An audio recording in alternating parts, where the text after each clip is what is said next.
Olá, meu caro aluno. Olá, minha cara aluna. Bom dia, boa tarde, boa noite, boa madrugada para você que está assistindo esse vídeo. O meu nome é Giovanni Magalhães, professor de Direito Empresarial da Universidade de Fortaleza, da Unifor. Está gravando aí esses vídeos nesse período aí de quarentena em que as aulas dos cursos presenciais da Universidade de Fortaleza foram, por assim dizer, suspensas aí desde o dia 16 de março, passando aí por todo o mês de abril, sendo que o programa não pode parar, o semestre não pode parar, a gente está cumprindo aí, né, o semestre com aulas de maneira remota e muitas dessas aulas sendo realizadas a partir de videoaulas como essa que você está assistindo aí agora, tá?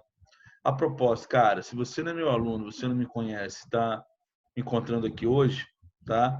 Dá um joinha aí no vídeo, tá? Se inscreve nesse canal se você gosta de direito empresarial e até também se você não gosta de direito empresarial, mas está estudando aí para exame de ordem, está estudando aí para concursos públicos, ou mesmo está se dando mal na sua faculdade, porque o meu objetivo é facilitar a sua vida com direito empresarial. Meu objetivo é fazer você entender e aplicar de maneira facilitada, mas em nível top, essa disciplina, fechado? Como você sabe, nós estamos, se você já percebeu, nós estamos então fazendo uma análise da classificação de sociedades num formato um pouco diferente do que a doutrina faz, para a gente tentar fazer um apanhado, uma base geral de direito societário, aquele que talvez seja o principal capítulo do direito empresarial para exame de ordem, para concursos públicos em geral, e uma das grandes áreas aí para a advocacia empresarial, a advocacia societária, tá? No vídeo anterior, a gente trabalhou com você a classificação quanto ao ato constitutivo. Dando sequência, a gente passa agora a examinar a classificação aí quanto à divisão do capital social. E perceba, quanto à divisão do capital social, a gente pode falar em sociedade por cotas, aquelas sociedades cujo capital estão dividido em cotas, ou sociedade por ações, aquelas sociedades cujo capital está dividido em ações. Aqui também, meus caros, veja bem, aqui também a gente está diante da tipicidade societária. Ou seja, é o legislador que diz você não pode fazer diferente. É o legislador que diz, por exemplo, que a LTDA vai ter o capital dividido em cotas e que a SA vai ter o capital dividido em ações. Ou seja, você não pode querer dividir o capital de uma LTDA em ações ou o capital de uma SA em cotas. Como a gente já sabe, você já viu isso aqui é uma mera relembrança, um mero passeio, não é? Sobre esse tema, você já viu nas aulas fechadas que a gente tem lá no Unifor Online, não é? O que? Importante que você saiba semelhanças e diferenças entre uma cota e uma ação. As semelhanças são em número de três.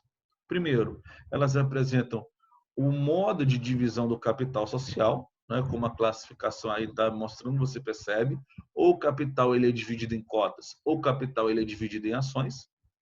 Mais do que isso, cotas ou ações, elas vão aí assegurar ao seu titular o status, o poder ou a função de sócio dentro de uma sociedade. Vale dizer, você só vai ser considerado sócio, você só vai ser considerado sócio se você tiver pelo menos uma cota ou uma ação em seu nome. E, além disso, para fechar, nós temos ainda a característica da unidade. Por essa característica, a característica da unidade, a gente vai ter o quê? Cada cota é uma cota única. Cada ação é uma ação única. Não existe agrupamento de cotas pelo simples fato de você vir adquirir mais uma cota ou agrupamento de ações pelo simples fato de você vir adquirir mais uma ação dentro de uma sociedade. Essa questão de agrupamento ou desagrupamento depende sempre de deliberação social. Estou querendo te dizer o seguinte: se você vai a uma sociedade limitada hoje e adquire uma cota de R$ 20, e amanhã você volta a essa sociedade e adquire uma outra cota de R$ 20, nesse exemplo, vale você dizer o quê? Que você tem duas cotas de 20 e não uma de 40. Isso é a característica da unidade das cotas. Porém, relevante mesmo é você entender as diferenças. E aí eu fiz questão para deixar didático aí, em especial para aqueles de vocês que não foram meus alunos nesse semestre 2020.1, né? Ou não tiveram acesso às aulas fechadas de dentro do Unifom Online. É importante destacar as diferenças que a gente vai ter entre uma cota e uma ação. A primeira diferença importante se refere justamente à negociação no mercado de bolsa, à negociação no mercado de valores mobiliários.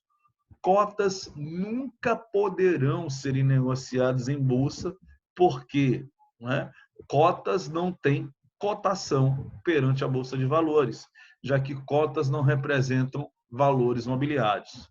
Já ações, meus caros, podem ser negociadas no mercado de bolsa. E olha o verbo é podem, não é devem, tá? Porque nada impede que eu venha a adquirir uma ação no mercado de bolsa e venha a vender para você diretamente falando, nada impede, tá? E vice-versa, porque simplesmente podem. Tem sociedades anônimas que vão ter ação na bolsa, tem sociedades que não. Não é obrigatório o fato só de você ser uma sociedade anônima que você deve necessariamente vender aquela sua ação perante o mercado de bolsa de valores. É por conta dessa diferença que a gente ouve falar no âmbito do estudo da sociedade anônima em sociedade anônima aberta, sociedade anônima fechada.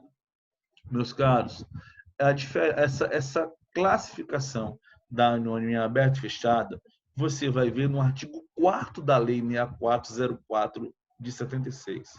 O que é importante que você saiba? Sociedade anônima aberta. Está aberta para ela o quê? Está aberta para ela a possibilidade das ações serem negociadas em bolsa. O que abre essa possibilidade? Um segundo registro que essa sociedade precisa ter. Ela tem um registro na junta, porque é o registro na junta que cria a personalidade jurídica, e ela vai fazer um segundo registro, o registro perante a CVM, a Comissão de Valores Mobiliários, que é a entidade que vai, por assim dizer, autorizar que as ações desta sociedade anônima venham a poder ser negociada em bolsa. É por isso que a gente diz que a SA aberta é aquela sociedade anônima que tem registro na junta comercial e que, em razão disso, pode ter ações negociadas em bolsa. Já a sociedade anônima fechada é o inverso. Está fechada a possibilidade de negociação em bolsa justamente porque ela não tem registro perante a CVM. Daí o conceito doutrinário ser sociedade anônima fechada é aquela sociedade anônima que, em razão de não ter registro perante a CVM, não pode ter suas ações negociadas em bolsa. Essa talvez seja uma das principais diferenças, mas não é a única. Vem comigo para o slide de novo para a gente ver outras. Seção da participação societária. Meus caros, na seção de cotas é necessária a alteração do ato constitutivo para que eu venha fazer a transferência da cota para terceiro, como a gente colocou aí no nosso slide. A seção de cotas ela depende sempre de aditivo para que ela possa vir a ser implementada.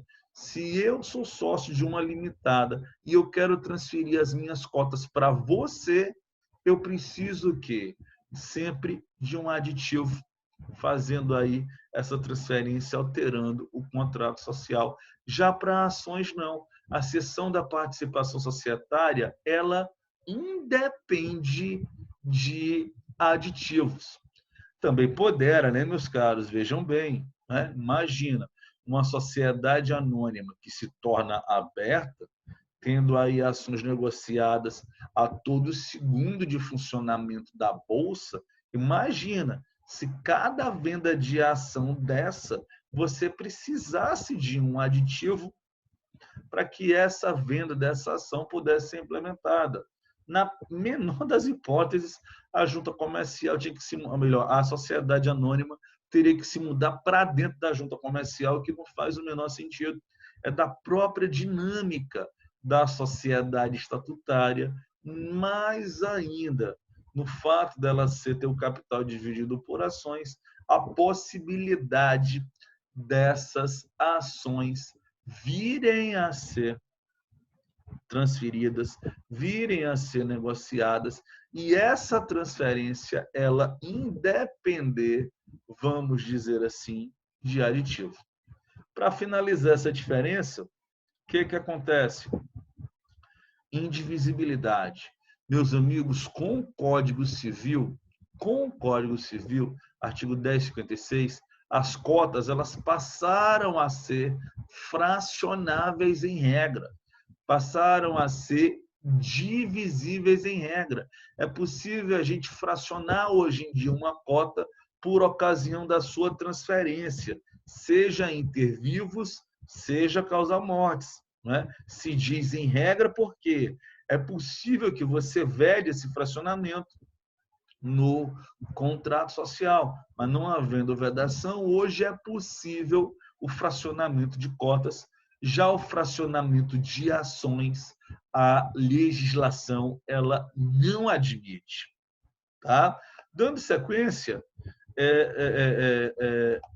dando sequência aí às classificações, próxima classificação é a classificação quanto à responsabilidade dos sócios. Meus caros, para a gente entender a classificação quanto à responsabilidade dos sócios, a gente precisa dar um passo atrás para examinar a questão da autonomia patrimonial, que o pessoal aí que estuda administração de empresas, contabilidade, economia, atuariais ou finanças, conhece como princípio da entidade. Nós do direito conhecemos como o princípio da autonomia patrimonial. O que esse princípio vai dizer? Imagina aqui, na minha mão direita, sendo o patrimônio de uma pessoa jurídica, a minha mão esquerda sendo o patrimônio da pessoa física. O princípio da autonomia patrimonial vai dizer exatamente isso. Eu não posso confundir o patrimônio da pessoa jurídica com o patrimônio da pessoa física. Eles são autônomos, eles são distintos. Não se admite confusão patrimonial entre a pessoa física e a pessoa jurídica. Essa é a noção de autonomia patrimonial que, cara, é tão relevante, mas é tão relevante que a Lei de Liberdade Econômica, a Lei 13.874 de 2019, tratou de inserir o conceito de autonomia patrimonial dentro do Código Civil. Tamanho é o desrespeito que a autonomia patrimonial tem na prática. Mas isso é um papo para outra aula, não para nossa agora. Para nossa agora interessa o conceito. A autonomia patrimonial é isso. Eu não posso confundir o patrimônio da pessoa jurídica com o patrimônio da pessoa física. Dessa noção principiológica doutrinária, o legislador aponta para nós aquilo que a doutrina vai chamar, de um lado, de autonomia patrimonial absoluta e do outro, de autonomia patrimonial relativa. O que acontece? A autonomia patrimonial absoluta significa o quê? Pela autonomia patrimonial, eu não posso confundir o patrimônio da pessoa jurídica com o patrimônio do sócio. Não posso. Eles são autônomos, eles não se confundem. Quando a autonomia é absoluta, a gente está dizendo o quê? Que não existe ligação patrimonial entre esses dois patrimônios. Esses dois patrimônios eles estão separados. Não há ligação jurídica entre eles. E aí, se não há ligação jurídica entre eles, eu lhe pergunto, faz sentido eu pegar um bem do sócio para pagar uma dívida da sociedade quando não há comunicação entre esses dois patrimônios? Resposta: não, não faz. É por isso que, quando a gente está diante da autonomia patrimonial absoluta, o tipo societário vai gerar para aquele sócio a chamada responsabilidade limitada. Olha que começa a fazer sentido para você aquilo que você aprende quando você está começando a estudar direito empresarial.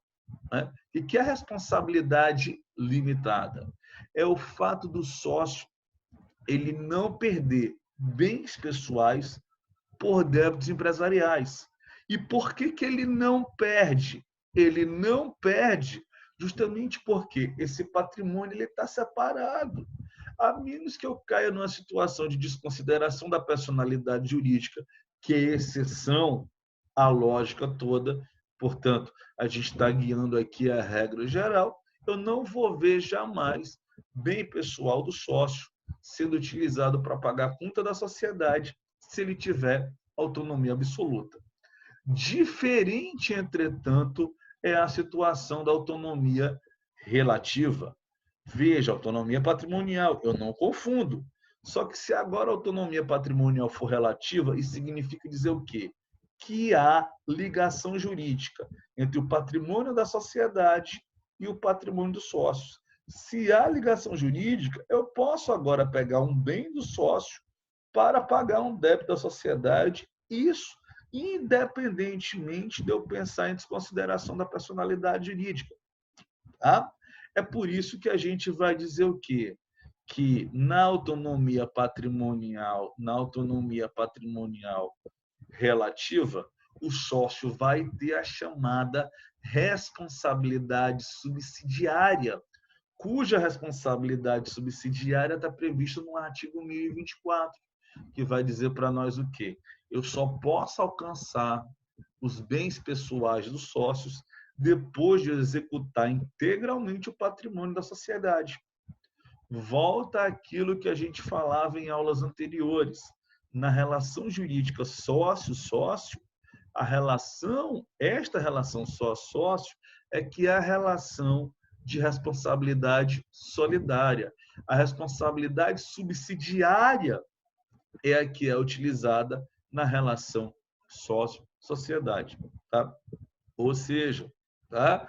Em resumo, autonomia patrimonial absoluta, que é chamada também de perfeita ou total, o sócio não responde por obrigações da sociedade, por isso a gente fala responsabilidade limitada.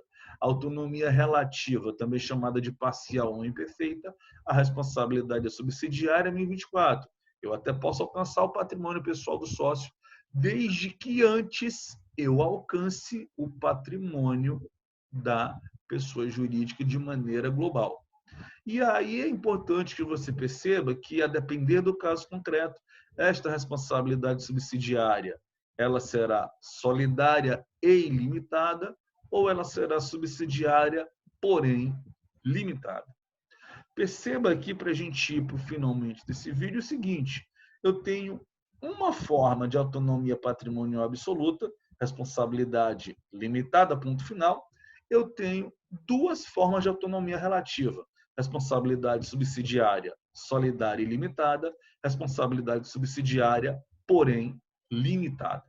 É importante que você perceba a diferença desses três padrões de responsabilidade patrimonial do sócio, para que faça sentido a classificação societária quanto à responsabilidade dos sócios, que a gente ainda vai ver. O que acontece? Repare bem aqui comigo, tá? Repare bem aqui comigo. Veja, imagina o seguinte: imagina que a gente está diante de uma sociedade que é devedora em R$100.000 e que a gente está diante de um sócio que seja titular de 20% do capital social. Tá? Olha o exemplo. A sociedade ela deve R$100.000, tem um sócio que é titular de 20% do capital e a sociedade não tem mais patrimônio para arcar com essas dívidas. Né? Surge, então, um questionamento. qual é o tamanho da responsabilidade desse sócio numa linha de regra geral. Né? Veja bem, se eu estiver diante de uma sociedade que atribua ao sócio a responsabilidade limitada, autonomia absoluta, total ou perfeita, a responsabilidade dele vai ser zero, porque ele não responde com bens pessoais por débitos empresariais. Beleza?